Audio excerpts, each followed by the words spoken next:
El verdadero monarca es un personaje que no es todo lo que se ha dicho, es decir, no es un degenerado, ni es un incapaz, ni es un retrasado mental, ni nada de eso. Pero tampoco es lo contrario. Es decir, hay quizá la tendencia a veces a la ley del péndulo. Es un personaje que entra dentro de la normalidad en inteligencia, en capacidades, pero que evidentemente ha sido muy maltratado por ese mito del hechizado.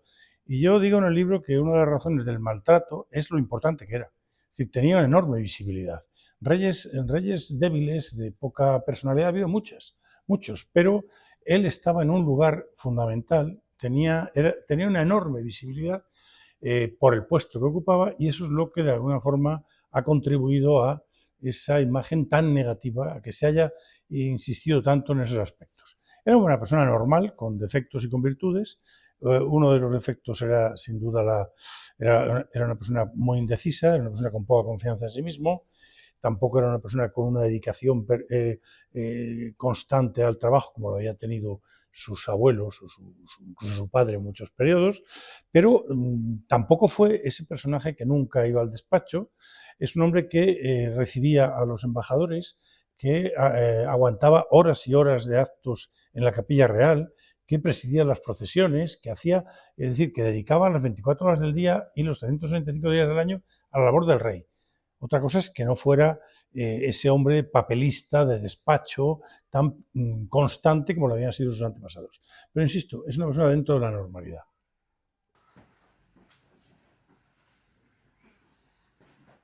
No creo que la decadencia sea un mito de la propaganda borbónica.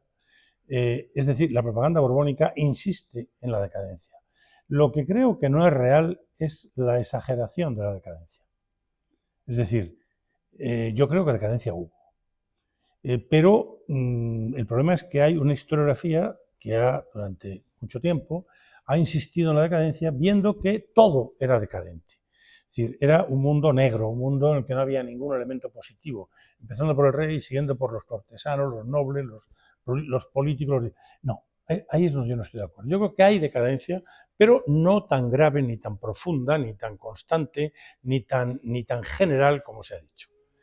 Y decadencia hay, y hay quien no está de acuerdo, pero a mí me parece que sí. ¿Y por qué? ¿Por qué? Pues vamos a ver, el concepto de decadencia es un concepto relativo en relación con un periodo posterior de auge, anterior de auge.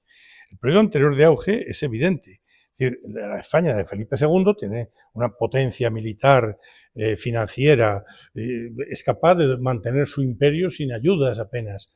Esto no puede hacerlo la España de Carlos II. España Carlos II, como he dicho antes, tiene que recurrir a alianzas para defenderse del más poderoso. Felipe II es el más poderoso. Es evidente que hay una decadencia. Y hay una decadencia también en la capacidad de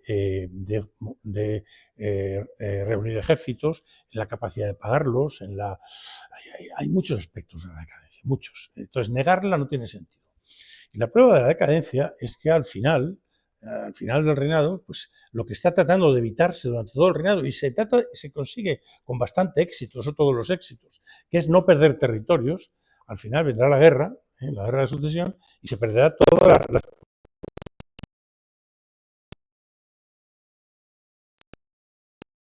fase de decadencia. No absoluta, no total, no genérica, pero creo que sí, decadencia.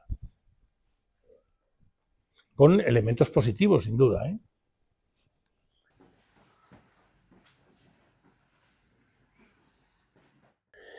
Hombre, yo creo que no.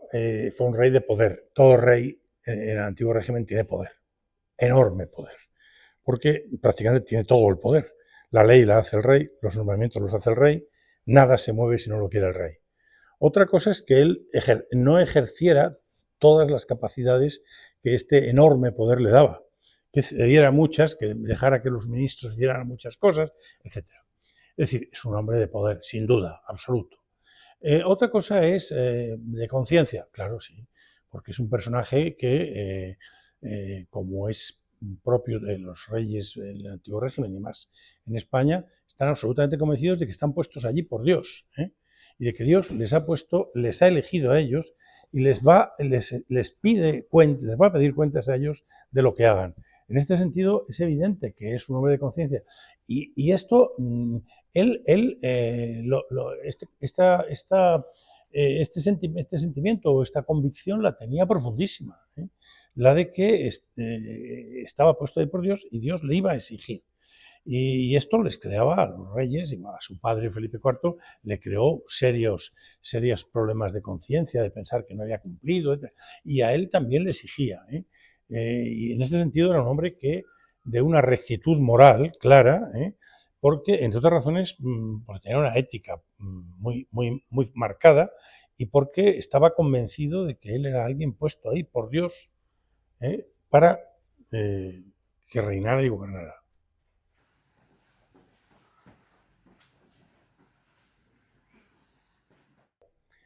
Empiezo por el final, me parece absolutamente injusto. Y digo algo más, es imposible prácticamente de desarraigar, porque digamos lo que digamos los historiadores, las cosas van a seguir como están. Ahora bien, en los hechizos creía en esa época el 99,9% de la gente.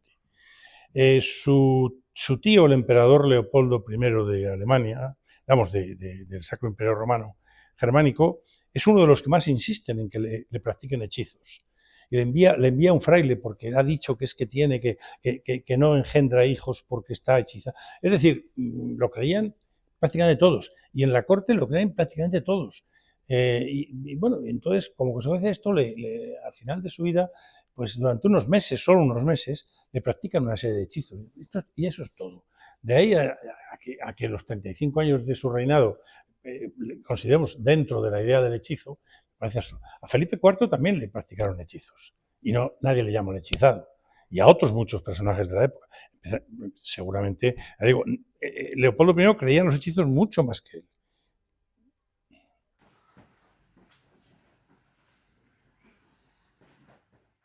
Que entendiera que el reinado, es decir, la monarquía de España en estos 35 años es un poder activo que mantiene muchas de sus potencialidades, que a pesar de las dificultades y de la decadencia, insisto en el término, bueno, logra mantener prácticamente incólumes sus territorios, con pequeñas pérdidas.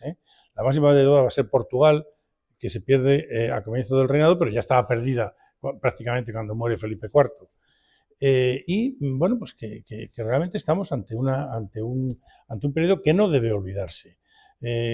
Sobre todo que eso que ocurría hasta hace unos años, en que los manuales de historia de España pasaban desde 1665 a 1700, eso hay que evitarlo. Este es un periodo que tiene muchos elementos positivos. Hay muchos personajes importantísimos, muchos políticos importantes en el reinado, hay muchos hombres de intelectuales, hay las colecciones artísticas de muchos de estos nobles, de los nobles cortesanos, de los virreyes, consejeros de Estado, son impresionantes, autores de libros, autores de tratados, gobernantes fantásticos, pienso por ejemplo, no sé, en el Marqués del Carpio, que es virrey de Nápoles, y primero embajador en Roma, luego virrey de Nápoles, cosa que era muy frecuente, de quien los propios historiadores italianos han dicho que es uno de los grandes políticos del siglo XVII.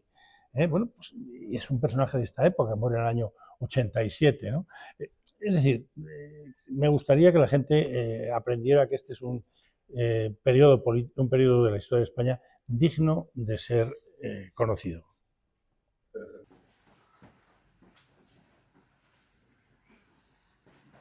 Los principales logros o transformaciones del reinado de Carlos II son muchos. Creo que hace unos años era frecuente, y todavía se lee en algunos libros, cuando se hacía la historia de España, pasar de la muerte de Felipe IV a la guerra de sucesión y a Felipe V, como si no hubiera existido el periodo intermedio.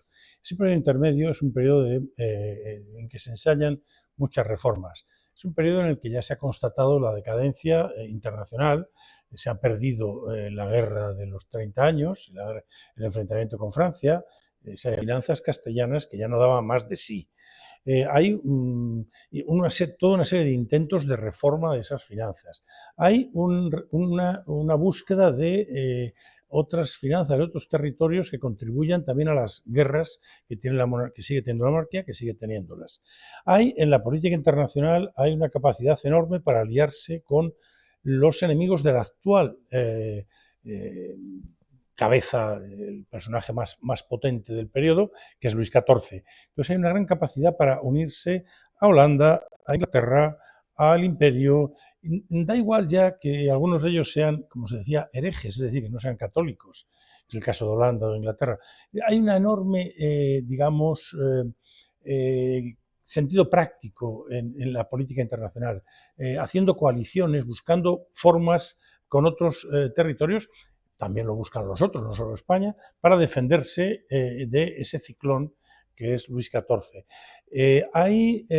Bueno, por ejemplo, una cosa importantísima es que desaparece todas las manipulaciones monetarias que habían jalonado el siglo XVII, desde 1599, desde el primer año del reinado de Felipe III, se acaba la manipulación del vellón, que era una auténtica peste, era un impuesto más en la economía castellana, se sanea la moneda pues, en los años 80, cosa que es básica para la recuperación posterior de la economía castellana a fines del siglo y en el XVIII. No lo sé, se me ocurren otras muchas cosas. Hay toda una serie de intentos y de reformas importantes en la gestión de la política, en el sentido de reforzar el carácter ejecutivo del poder real.